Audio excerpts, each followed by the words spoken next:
그 제11차 SMA 2차 회의가 끝났죠. 그렇습니다. 네, 제가 본의원이 21일 날 종합감사에서 국회는 주한미군 주둔 비용 이외의 비용에 대해서는 승인할 수 없다 이런 말씀을 드렸고요. 또 지난 10차 협정 때 국회에서 제시한 부대 의견 6가지를 이행하지는 않고는 11차 협정에서 국회 승인도 없다는 점을 말씀드렸는데 미치게 전달됐습니까?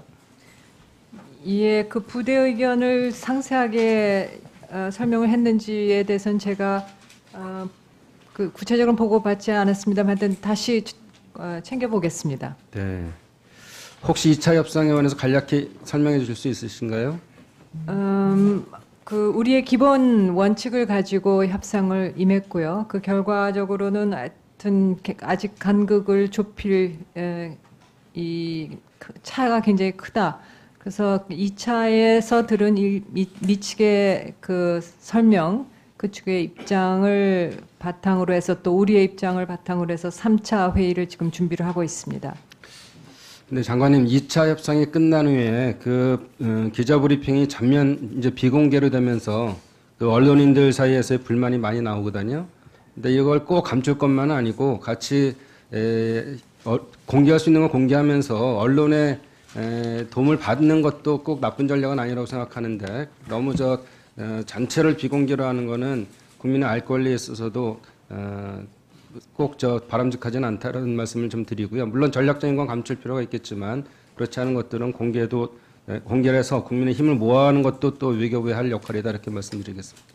11월 중순쯤에 한 번 더 협상을 하나요?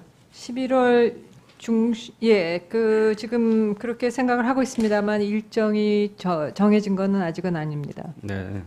하여간 3차 협상 이후로도 계속 난항이 될 것 같은데 간극이 커서 이런 것들을 지난번에 말씀드린 것처럼 국회와의 논의 기구를 정리하는 것도 필요하다 이렇게 생각하는데 어떻게 생각하십니까?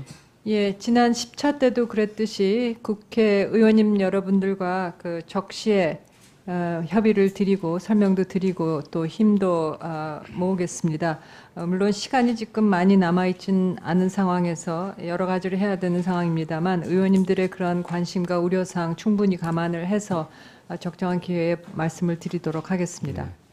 오늘이 그 일본 전범 기업에 대한 강제동원 대법원 판결이 나온 지 꼭 1년 되는 날입니다. 그렇습니다. 그래서 일본 측은 여전히 한국 대법원의 강제동원 피해 배상 판결이 한일 청구권 협정 위반이라고 주장하고 있지만 약간의 상황 변화도 좀 인지되고 있죠. 그래서 어제 일본의 교토통신에 의하면 일본 측이 강제동원 피해 배상 문제 해결을 위해서 한국 정부와 기업이 경제협력 명목의 기금을 창설하고 일본 기업이 참가하는 합의안을 마련, 한일 정부가 검토에 착수했다고 보도했는데 양국은 그런 사실이 없다 이렇게 부인했습니다. 이게 외교적 수사로 레토릭으로 하는 건가요? 아니면 실제로 그런 사실이 없는 건가요?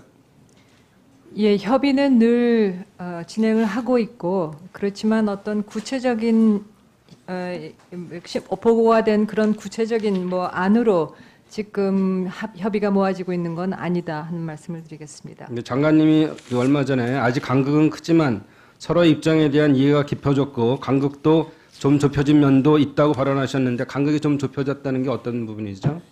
예, 아직 구체적으로 공개 말씀드릴 상황은 아닌 것 같습니다. 네.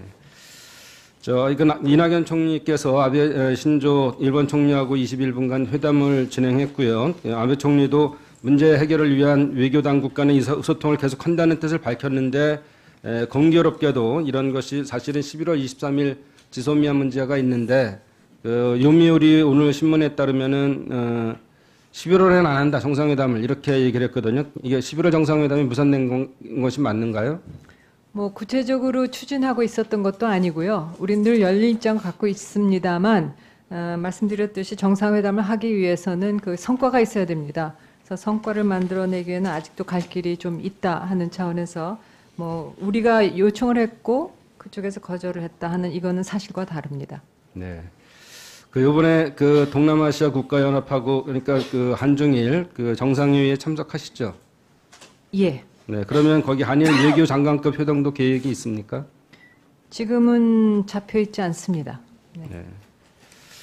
그러니까 어쨌든 실무 간의 간격을 좁혀서 하는 것도 중요하지만 우리 그 정상 간의 탑다운 방식도 굉장히 필요한 것 같아서 정상회담에 대한 추진이 계속적으로 이루어져야 된다고 생각하는데 어떻게 생각하시죠? 네, 양측 말씀하신 대로 실무 차원에서의 그런 지속적인 협의도 필요하고 정상의 의지가 담긴 그런 이 만남도 분명히 필요하다고 생각을 합니다. 네, 통일부 장관께 질의하겠습니다. 네. 그 앞에서도 존경하는 의원님들이 많이 말씀하셨는데 우리 실무회담을 가질 필요가 없이 그냥 문서교환 방식으로 합의하자 이렇게 얘기를 했어요. 근데 우리가 유념할 건 뭐 현대아산하고 계속 상의를 하신다 그랬는데 금강산의 관광시설 자체가 철거는 정말 기업에 대한 재산권 침해 문제로 갈 수 있거든요. 그래서 이 문제는 정말 투자기업하고의 긴밀한 협조가 필요하다 이런 말씀을 좀 드리고요. 한 가지 저 궁금한 거는 만약에 금강산 관광시설을 철거하려고 해도 우리 측 중장비가 대북 제재에 막혀서 금강산을 갈 수가 없잖아요. 그러면 어떻게 철거가 현실적으로 가능하겠습니까? 예, 일단은 우선적으로 재산권 보호가 전제가 돼야 됩니다.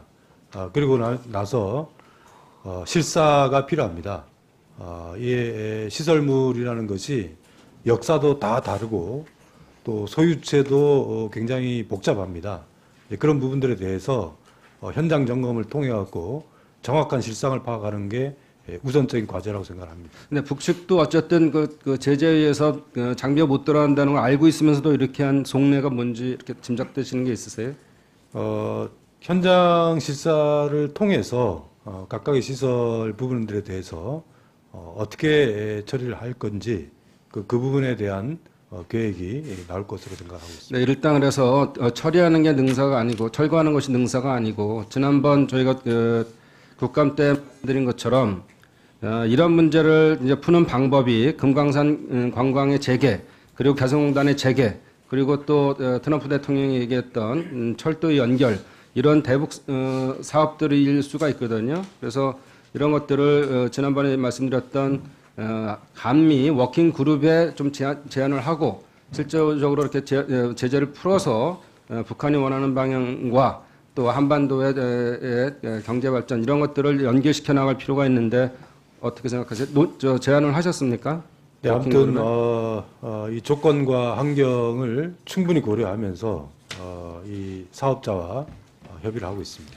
마지막으로 중국의 계획이 2016년에는 1억 3,500만 명의 해외 관광객에 대한 것이었고 2021년은 2억 명이거든요. 그러니까 그 5년 사이에 6,500만 명이 느는데 그런 풍부한 해외 관광 자원을 가지고 여러 군데에 대한 외교나 정무적으로 사용하고 있거든요. 특히나 북한도 그럴 가능성이 있습니다. 500만 명을 더 보내겠다, 요청했고 보내겠다 이런 거 있었기 때문에 금강산 관광에도 연결이 될 수가 있어요. 그러니까 이런 문제를 다각적으로 고려하셔서 중국과의 협의도 한번 필요하다 이런 생각입니다. 어떻게 생각하시는지? 네, 지금 이제 장기적으로 이게 동해관광 특구라는 것은 북한 지역에 지금 하고 있는 일종의 동해안 시대의 그 광역 경제 관광권과 또 강원도 차원에서도 이 동부 북부 지역의 관광을 어떻게 연결시킬 것인가 하는 고민을 많이 하고 있습니다. 그 연결 방법 중에서는 중국 관광객을 인아웃을 교차 방문하는 방안도 충분히 검토할 수 있다고 생각합니다. 이번에 통합 러시아당하고 우리 민주당 대표랑 같이 협상을 했을 때 미국 러시아의 통합 러시아당에서도 나지나산 문제와 두만강 지역의 개발 문제에 대해서 적극적으로 검토하자는 거에 대해서 긍정적인 대답을 했고 또 특히나 나지나산 철도 연결 사업은 빨리 할 필요가 있지 않겠느냐 이렇게 했기 때문에 그 문제를 러시아하고도 같이 외교부 통일부가 같이 좀 상의를 해서 유엔 제재 대상이 아니다 이렇게 생각하고 있기 때문에 같이 협상을 하고 워킹 그룹에도 적극적으로 제시하는 게 필요하다고 생각합니다. 예, 남북 중 또 남북러 삼각협력 방안에 대해서는 이 환경 변수들을 충분히 검토하면서 실현 가능한 방안들을 찾아야 된다고 생각합니다. 네.